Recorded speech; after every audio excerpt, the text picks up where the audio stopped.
AOD in the building? Ok, un son qui sent bon le pays. Dakar, Cotonou, Yaoundé, Libreville, Kinshasa. Je vais pas vous citer toutes les capitales. Si vous voulez en savoir plus, allez faire un tour du côté de Château d'Eau ou de Château Rouge. Vous allez être servi. Des noirs à gauche, des noirs à droite, des noirs partout. De la négraille. Ouais. Je sais pas, tu connaissais même pas ce terme. Moi non plus. Jusqu'à ce que récemment je tombe sur une vidéo d'un type qui s'appelle Banda Kani, qui parlait de la négraille justement. C'est un terme péjoratif, injurieux même, servant à désigner l'ensemble des nègres. Mais lui, il s'en servait pour parler de certains noirs, deux en particulier. Tanguy David et Stella Kamga. Celui que vous appelez jeune homme noir, vous avez raison de ne pas citer son nom, s'inscrit dans une dynamique qui est bien organisée par des réseaux racistes français, consistant à mettre en avant des figures noires, n'est-ce pas, pour porter un discours anti-africain, pour justifier les théories racistes, racialistes, n'est-ce pas, en Europe en général et en France. Consistant à répéter les anciennes sur l'inhumanité du noir, son incapacité à entrer dans l'histoire, à faire l'histoire, le fait que la colonisation était une chance pour nous, on n'a pas été à mesure, on n'a pas été à la hauteur de la colonisation et de ses bienfaits, on n'a pas été à la hauteur de l'esclavage et de ses bienfaits. Il y a toute cette thèse révisionniste, n'est-ce pas, inacceptable, que la France veut promouvoir, pour ne parler que de la France, veut promouvoir pour casser le mouvement panafricaniste, pour prendre le relais du mouvement panafricaniste. Mais comme les Français, entre guillemets, on ne veut pas assumer ça, n'est-ce pas, en tant que tel, ben on va chercher de la négraille, n'est-ce pas, pour mettre en avant et porter ce discours.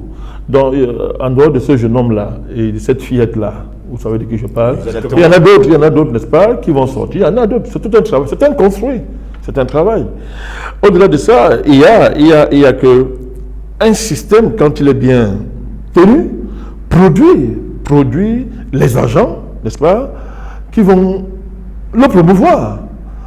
C'est quasi mécanique. Je veux dire qu'au-delà de ces deux espèces-là que nous avons citées, il ne faut pas être surpris que le système français produise des personnes noires qui ont joué au français. Autant le petit Tanguy, je mettrais ça sur le compte de la jeunesse, de la recherche d'identité, mais aussi d'un engagement politique naïf ou pas. Car il a beau être né au Mali, il a été adopté par des Français et a grandi en France. Mais bon, après le gars a voulu prendre la place de Stanislas Rigaud en ignorant qu'un noir qui représente un mouvement réac, c'est aussi pertinent qu'un mec de Daesh qui est nommé ministre de l'égalité homme-femme. Hein. Ouais. Après, passer d'Éric Zemmour à Jean-Pierre Fanguin, je suis pas convaincu. Salut à toi, jeune entrepreneur. Savais-tu que lorsqu'Emmanuel va au McDo, il ne commande pas un Mac rond, mais bien un Mac Kinsey? Alors pose-toi les bonnes questions. Est-ce que tu préfères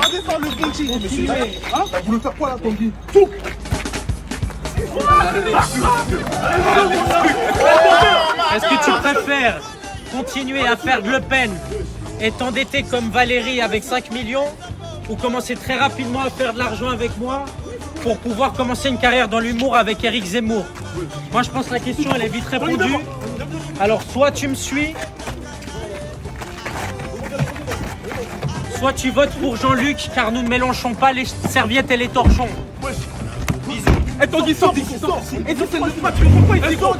Suis-moi et passe de fromage président à Renoir président. Prochaine étape, un featuring avec Nick Conrad, un TikTok avec Arf Gangsta. Petit, montre-moi ta tête chez Hanouna, taffe les cours et donne-toi de l'épaisseur intellectuelle et financière afin de revenir soit en politique, soit sur les réseaux sociaux. Par contre, la pauvre Cella, elle, elle me fait marrer.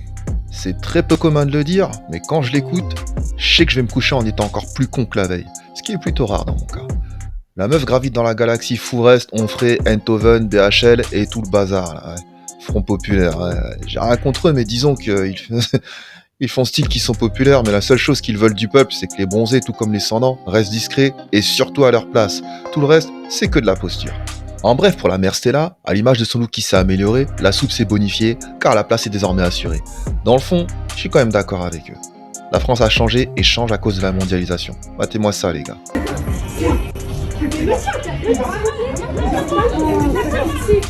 C'est un spectacle.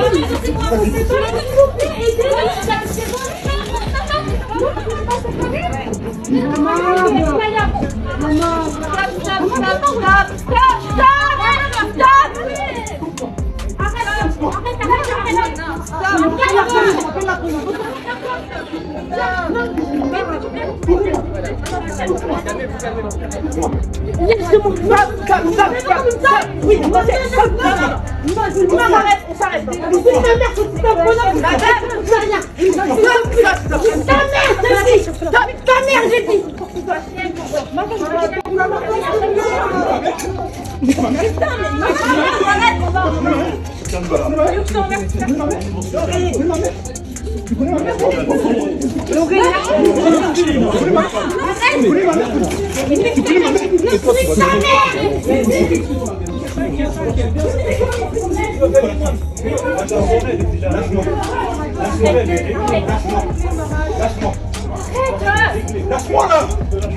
Maman, laisse-la, alors faut pas le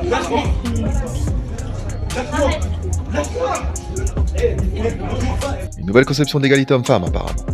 Mais je vais pas oublier la mondialisation par le haut, car on les a tous entendus, ces petits enfoirés de bobos en terrasse qui font des anglicismes à tort et à travers. Mais quand ils tombent face à un anglais, c'est Wall Street English sur respirateur. Comme je disais, la mondialisation, c'est par le haut et par le bas. Par le haut, c'est Michael et Brian, par le bas, c'est Mouloud et Babacar.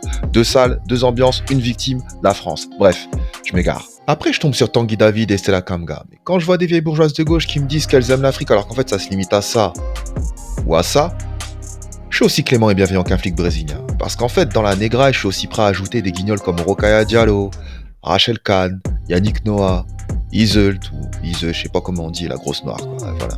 Papen Ndiaye, Sibeth Ndiaye ou encore Ramayad. Toujours à militer pour des causes bidons, à balancer des âneries et des leçons de morale alors qu'en fait ça va dîner copieusement avec des autocrates de la pire espèce qui maintiennent l'Afrique au stade de terrain de prédation du monde. Franchement, des pansements noirs, le racisme systémique, la misogynie noire, ou encore danser pieds nus. Sérieusement. Parce que quand tu vois nos 2 fiers représentants du Wakanda là, à se battre et s'insulter en toute détente, pourquoi on va pas ces gens-là leur dire que par association, ils nuisent à la totalité de leurs semblables en France et dans le monde? Ah, c'est facile de s'attaquer aux Noirs qui ont pris le parti de prendre la France comme leur seule et unique patrie, alors qu'on ignore royalement ceux qui roulent pour l'ordre établi tout en surfant sur une bague arc-en-ciel, ou qui excusent les bataillons des Sauvageons et d'Olibrius qui arpentent les rues de France. Pas étonnant que les féministes ou les trans en viennent toujours à associer leur lutte à notre couleur de peau en commençant leurs arguments pourraves avec des « Tu sais, c'est comme pour le racisme. » alors qu'on sait qu'en grande majorité, les Noirs de France, Caribéens et Africains confondus, sont des conservateurs. Vous me croyez pas?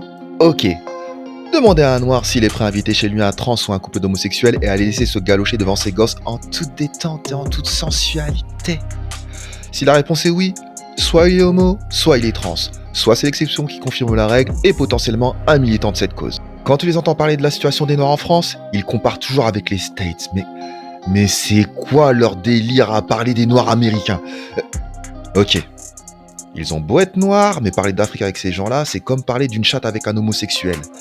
Il vient de là, mais ça veut pas dire qu'il veut y retourner. Pigé?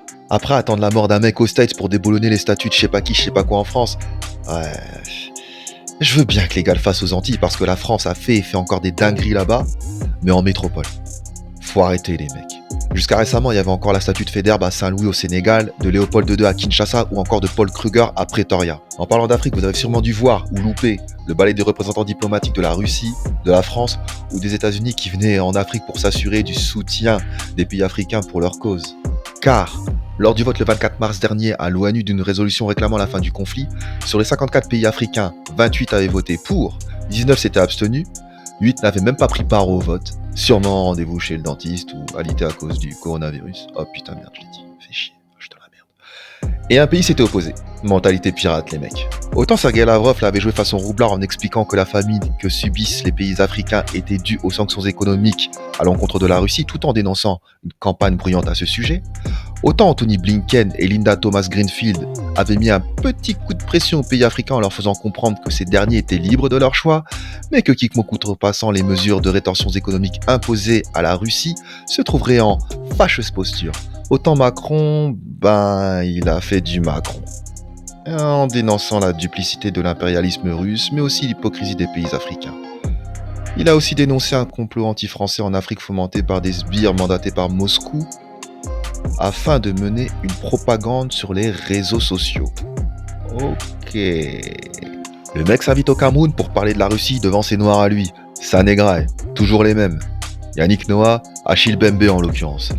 À l'entendre, on croirait que Bob Denard n'était qu'un simple négociant en vin qui avait eu le malheur et la malchance de se trouver dans chaque pays où avait lieu un coup d'État. Il s'est notamment évertué à pointer du doigt le groupe Wagner. Pour ceux qui ignorent ce qu'est le groupe Wagner, c'est une société militaire privée russe très liée au Kremlin. J'en parlerai dans une prochaine vidéo parce que franchement, les sociétés militaires privées, les SMP comme on dit, c'est un sujet que je suis depuis la Seconde Guerre en Irak. Blackwater. Vous-même vous savez. Quoi qu'il en soit, c'est le même Macron qui se garde de clamer haut et fort le petit featuring entre le groupe Wagner et l'armée française il y a quelques années en Libye, afin de soutenir le maréchal Khalifa Haftar contre le gouvernement d'union nationale de Tripoli qui pourtant était reconnu par l'ONU. On a toujours tendance à détester la personne qu'on a chérie la veille. Ouais, amour déçu. Enfin, au-delà du côté gluant et obséquieux vis-à-vis de la France auquel nous ont habitués les premiers de cordée de la négraille du bled, cette sympathie soudaine pour l'Afrique est clairement intéressée, et de toute évidence, les gars vont brader leur peau et leur dignité contre un plat d'attiéké ou de BHP. Quoique faut voir, parce que le président ukrainien Zelensky éprouve les plus grandes difficultés à convaincre les dirigeants africains. Dès février, date du début du conflit, sur les réseaux sociaux on pouvait voir plusieurs témoignages d'Africains faisant état de mauvais traitements et autres discriminations qu'ils subissaient alors qu'ils tentaient juste de fuir un conflit qui ne les concernait pas. La Pologne avait même décidé de laisser passer les Ukrainiens, mais pas les Africains. Cela fait un grand bruit sur les réseaux sociaux, au point où un pisse-roi comme Macky Sall, encore lui, pose. Allez voir ma vidéo sur Idrissa Gueye. Autopromotion les mecs. Yeah. C'était fendu d'une déclaration plutôt alarmiste du type Qu'est-ce que j'apprends, Francky, espèce de malhonnête? Il paraît que t'as des propos intolérables. Où il n'y a pas de tolérance. Tu sais donc pas que c'est pas bien d'être raciste? Que c'est mal? On ne doit pas faire de discrimination raciale, c'est mal. Juger les gens sur leur religion, c'est mal. Sur leur couleur de leur peau, sur leurs origines sociales ou sur leur nationalité, c'est mal.